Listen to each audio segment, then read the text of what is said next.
Malinong makiapit, nakikiapit mo ka. Malinong magkagusto sa tao, nagkagusto ka pa. Kasi kung makakayaan mo yan, lalala at lalala yan.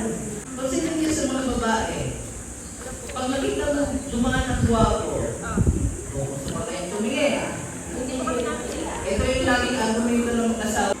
Kagalaan, kapagutan. Ano? Kung wala ka nito, ayaw kang meron ka.